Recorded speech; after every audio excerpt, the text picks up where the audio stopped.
I love me a girl boss. Girl boss. Girl boss.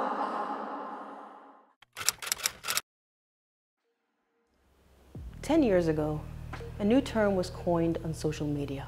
Hashtag girlboss.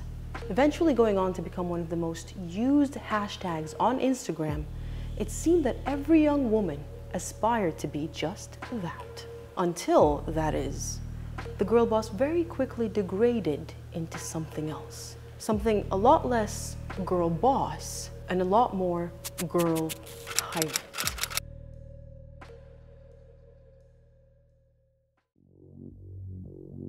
A cursory Google search quickly reveals that the demise of the girl boss has well and truly arrived and gone, really. But the question is, why? Why did a movement that was supposedly fighting for equality of the sexes in the workplace experience such a hard tumble, and in record time, really?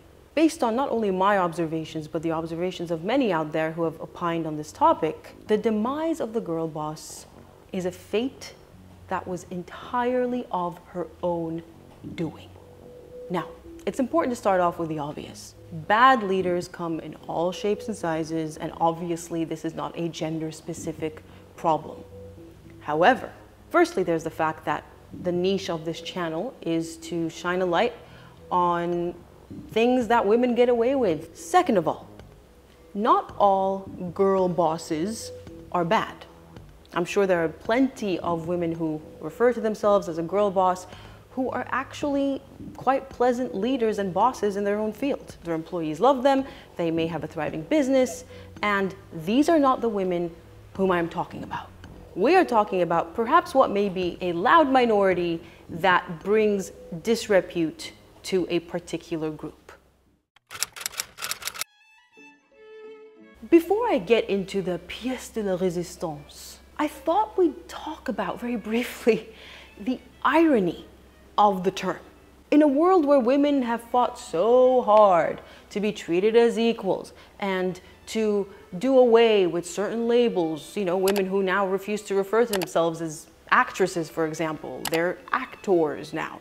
But it's the same women who have then gone on to describe themselves as a girl boss. Let's break this down real quick, shall we? First of all, the use of the prefix girl. They insert a female prefix to distinguish themselves from the default boss, who was presumably male, right? Am I getting this right? Which entirely flies in the face of the whole, we don't want labels, we just want to be seen as equals, I'm an actor and he's an actor.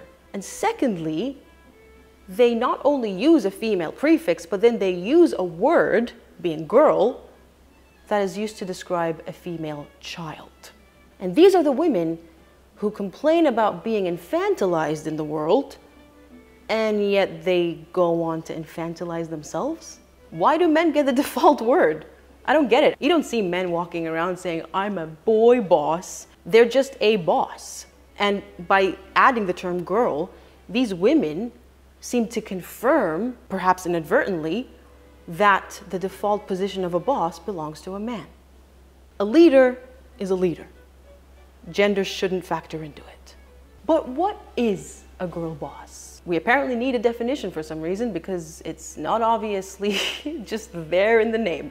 A girl boss, for those who didn't know, is a 21st century working woman whose success is defined in opposition to the masculine business world in which she swims upstream. And this is according to Nasty Gal founder, businesswoman, and hashtag girl boss author, Sophia Amoruso, who ironically had to step down from her position as CEO of Nasty Gal, I believe in 2017, because of allegations of racism and sexism and other forms of discrimination in her workplace. But basically, the girl boss was seen as this trailblazer, this go-getter, a woman amongst men.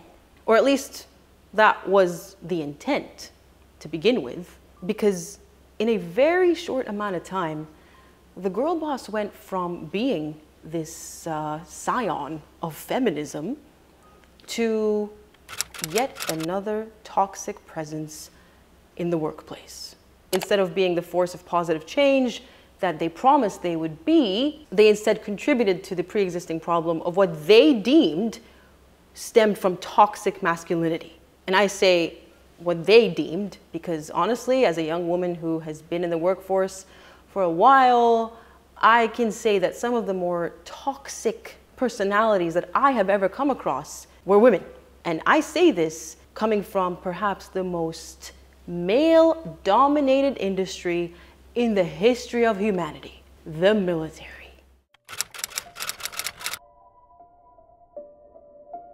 The girl boss has been described as worse than Karen, a younger Karen, except she's not the complaining customer calling for the manager, she's the manager herself, exclusively looking out for her own interests while ignoring the needs of her overworked, underpaid employees. So basically, a tyrant. When you think leader, is it someone to you who guides, who inspires, who leads by example, someone who earns respect as opposed to demanding it, and someone who sees themselves as part of the team as opposed to being above it? Now contrast this with tyranny, a cruel and oppressive, selfish ruler who rules through fear rather than respect. Sound like polar opposites, don't they? And that makes you wonder how anyone could get these two definitions mixed up. There is virtually no crossover. But whether this misunderstanding of what it means to be a boss is a deliberate move on the part of some of these girl tyrants or not, one thing is for certain. For them, it isn't enough to simply be loved and respected or even feared, because anything that is less than borderline worship is akin to treason.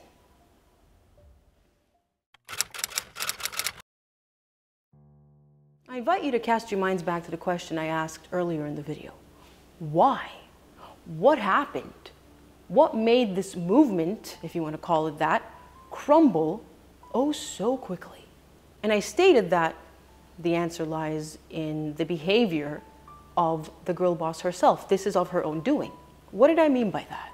Well, you see, this loud minority of very toxic women seem to be afflicted by the same disease, we'll call it that, that seems to plague them to their very core and thereby dictates their every move: insecurity. And from that insecurity stems the most unsavory traits of such personalities, such as jealousy, envy, vindictiveness, meanness, selfishness, cruelty even, and an overinflated ego to compensate for that very low sense of worth that they seem to struggle with. And the irony is, for a movement that was started to better the position of women in the workplace, the prime target of these personalities are women. Now, in this channel, we discuss Meghan Markle a lot, so it would be amiss for me not to use her as a case study. She, a woman who has described herself as a girl boss, was accused of the most heinous forms of bullying once she was a member of the royal family.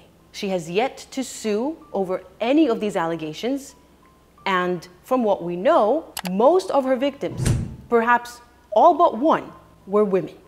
These women have not only been driven to quitting their jobs, but have been seen crying in the back of cars, breaking down in the offices, crying when Prince William asked them if they were okay.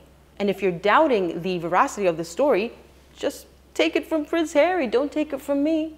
Read his book Spare, where he details that members of their staff were slumped over their desks crying, as though it was the most normal thing in the world. Which it's not. Any young people out there watching? It's not. But something tells me that you're a lot more intelligent than Prince Harry, and you probably knew that already. And the craziest thing is, if you dare confront them, if you dare pull them up on their bad behavior, they'll instantly scream racism, sexism, jealousy, and any other form of discrimination. Not that jealousy is a form of discrimination, but I had to throw that in there because that's what you hear all the time, that they can think of. Because it's never something that's wrong with them.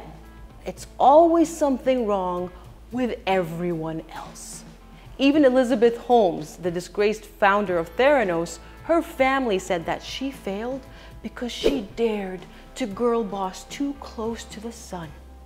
Had nothing to do with the fact that she's a fraud and endangered thousands of lives and potentially could have been millions of lives with her fraudulent invention. No, that had nothing to do with it.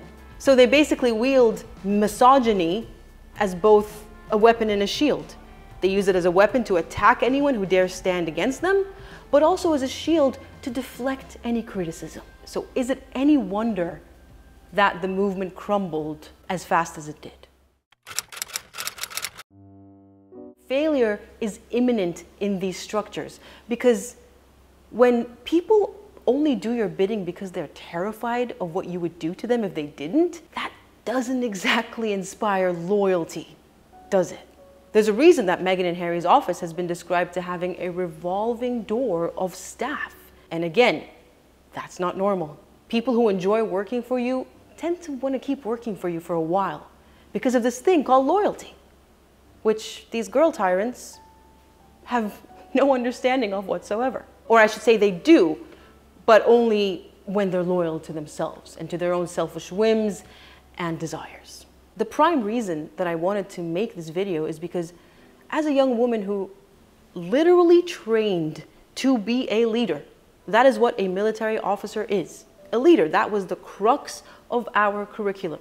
It's so disheartening to see the likes of Meghan Markle and Elizabeth Holmes and even Amber Heard and the way she abused her ex-assistant. All these women that frequent this channel in terms of topics, they're giving us a bad name. I don't want people thinking that a woman in a position of leadership is inherently going to be bitchy or toxic or really mean and nasty, especially towards younger female employees. I want women to see a female leader or someone in a position of leadership and feel at ease, feel as though she's gonna have my back. Now, of course, this is assuming you're not doing anything wrong to warrant some form of reprimand or discipline. You know, that's beyond the scope of this video. This is just the basics, right? At your core, are you going to be a good boss or not? Are you going to hide behind your gender and deflect every single criticism that comes your way? Because that's what the girl tyrant does. What these types seem to misunderstand is when you are something, when you truly are something, a leader in this case, you don't have to say it. You simply are. It's part of your aura. You know, strength and confidence is not this scary mask that you have to put on where you emulate the most toxic form that you maybe saw in real life or a movie just to prove that you're strong and confident. People who are truly strong and confident simply are. They exude it. They don't have to say it, let alone beat us over the head with it. You don't have to bring people down to their knees to feel tall. You shouldn't have to.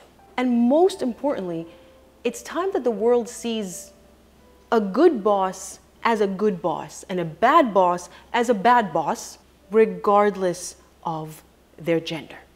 And that's it. Thanks for coming to my TED Talk, to my Pluto talk, I should call it. Yeah, I'm gonna keep rambling if I keep talking, so bye.